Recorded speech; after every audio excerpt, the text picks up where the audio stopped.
That's a good question, actually. I've just, my brain's flipped to something. It's a scary place in my head, I tell you. I've been there and it's a scary experience.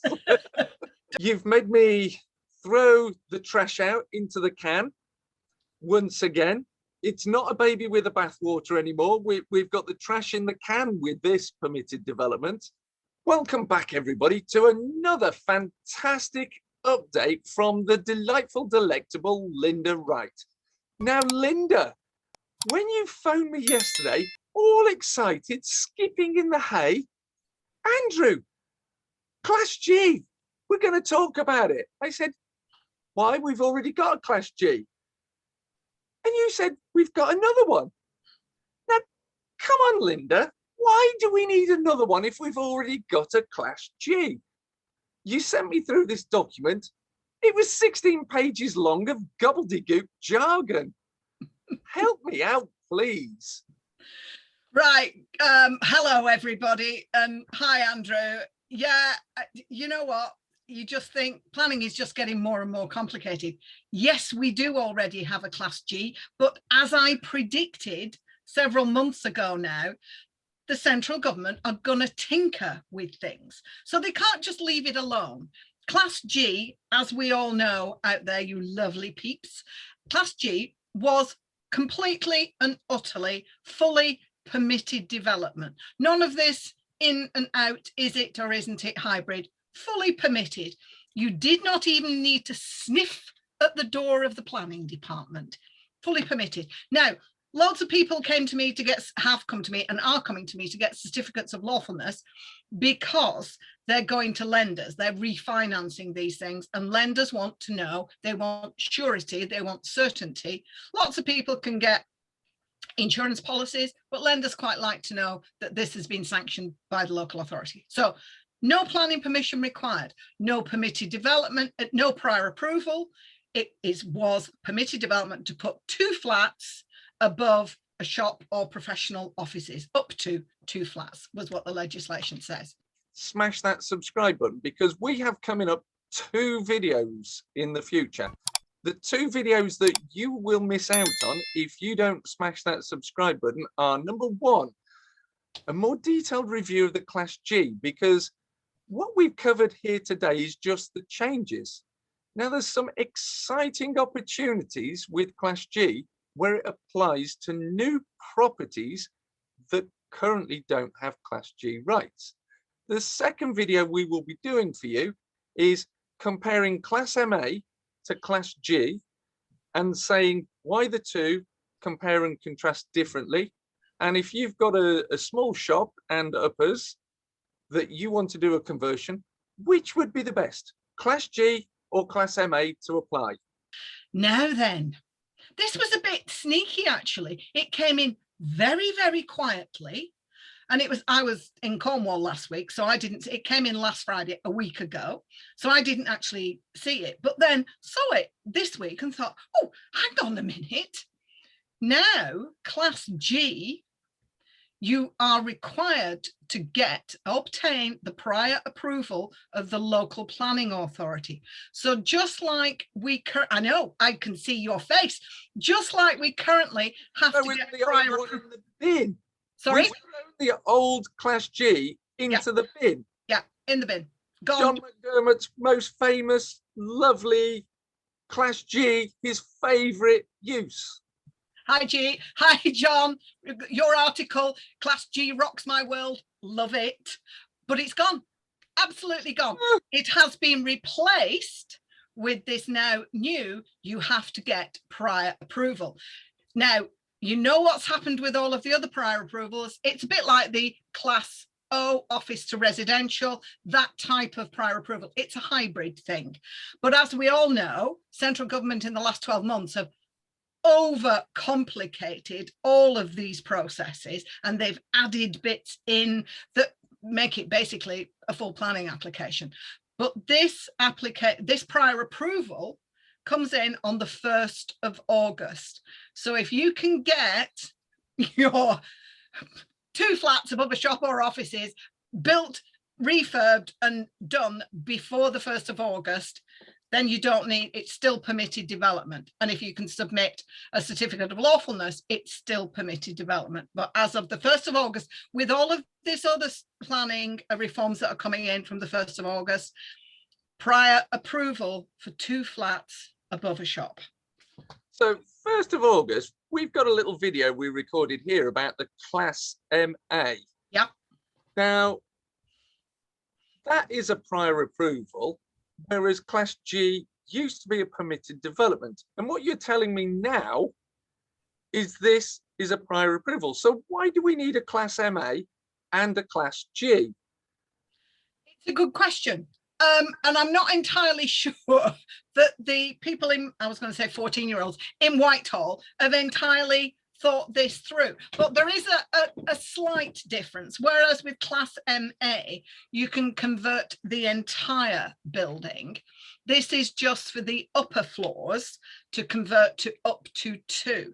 But I think what central government are trying to do is they're trying to rationalise everything and bring some of this stuff, which, quite frankly, with the best will in the world, some of it has been done in not the best of ways. I'm not accusing anybody, but that's central government's view, that they're trying to bring it all in-house so that there is some level of control by local planning authorities. That's my take on it anyhow.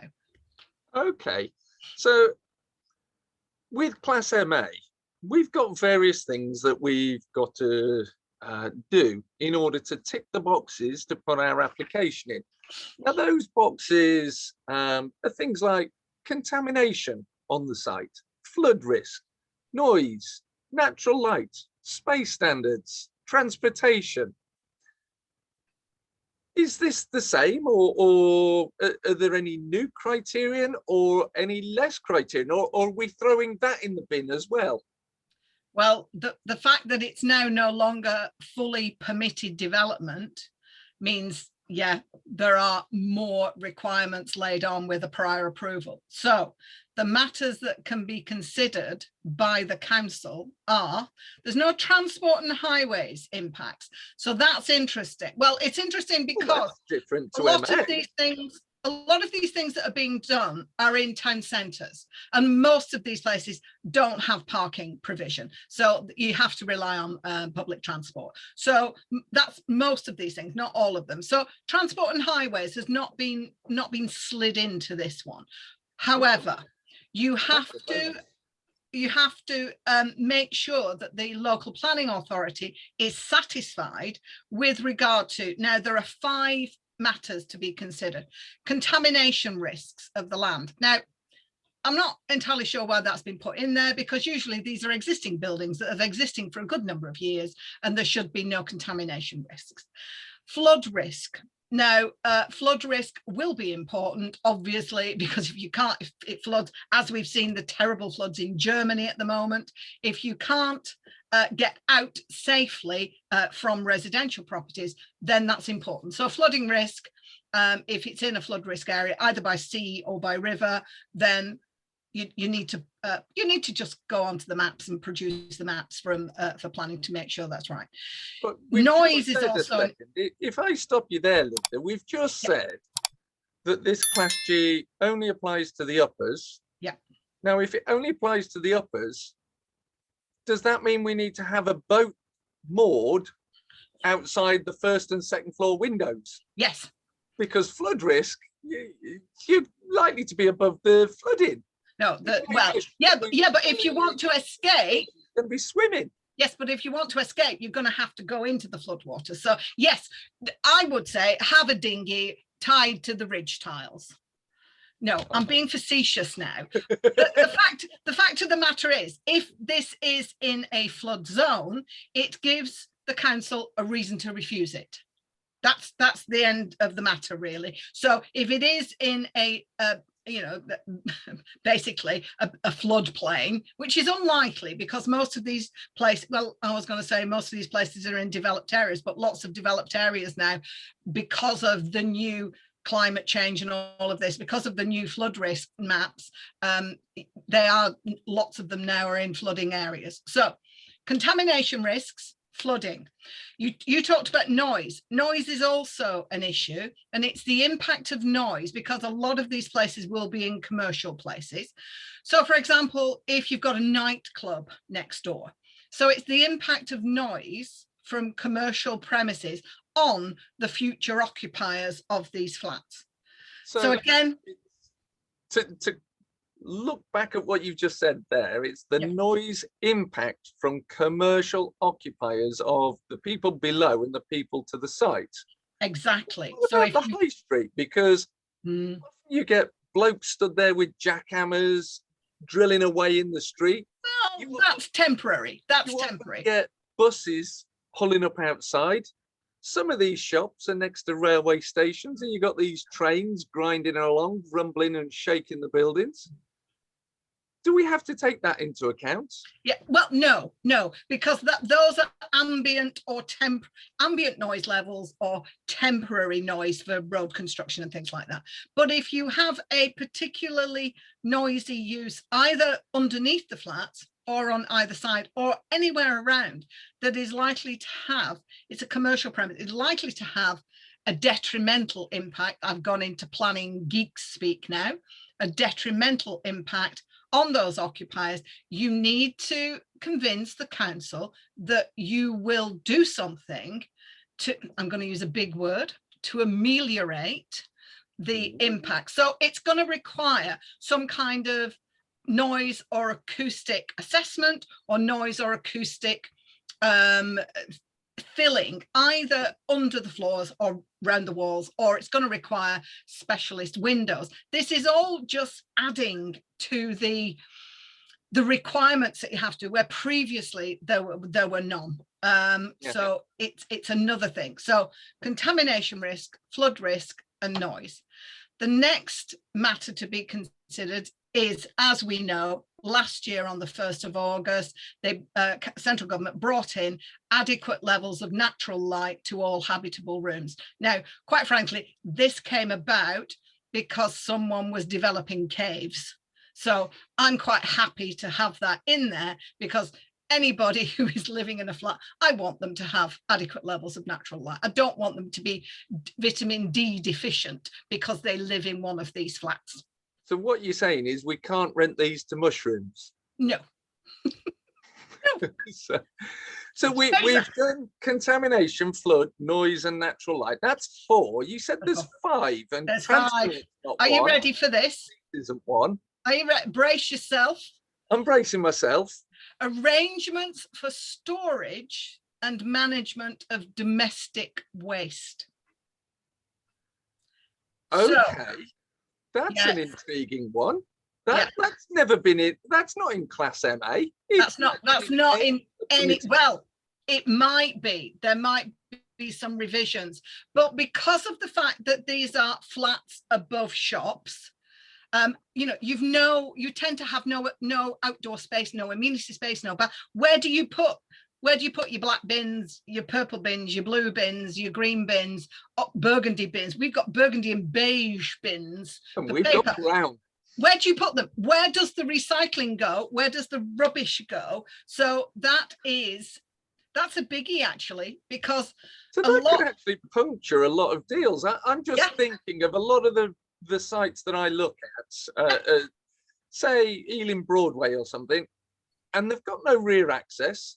There's a side door next to the shop that just goes up to the uppers. So we've got to drag the wheelie bin in every time we go out, or I don't know, but there has to be some kind of arrangement, because I mean, you go down streets all over the place now and you'll see 4 or 5 separate bins outside the front. Now, if you try and apply for that and say that you're specifically going to put the bins out the front, the planning departments generally will say no. What you have to do is provide a bin store, like a bit of fencing around kind of thing. So that is, as you say, is going to spear a lot of deals, because if the councils can refuse these flats on the basis of lack of storage for domestic waste, then yeah, it's something that has to be taken into account. Now, I know we've gone through all of these things specifically for Class G, but as we've been discussing before this, the statutory instrument that came out on the 9th of July has a whole raft of other changes, and we are going to talk. They're quite complicated and long-winded, and we know that you don't want to listen to me rattle on for more than about 10 minutes, but we're going to do that in a separate video, aren't we, Andrew, because that Absolutely. Is also important. But we just wanted to get this out because we know that Class G, people will be looking at Class G and 2 flats above shops and offices under permitted, thinking it's permitted development rights, and they will be looking at those now. They'll be standing in auction rooms with their little paddles, getting all excited, thinking, I'm going to do this under PD. Well, you have to be seriously very, very careful with this. Okay, that's a really brilliant summary. So I can hear the audience asking 2 questions. Okay. And the 2 questions I hear them asking is, if it's no longer permitted and it requires a prior approval, all the other prior approval processes are running to a 56-day process. Ooh, good question. Have they listed this one in this document? And you had no idea I was going to ask you that question. No, but it's something that I've been thinking about, because I'm thinking, well, where does it say? Where does it say? And it doesn't. I'll answer that question in a minute, but and if I forget, remind me.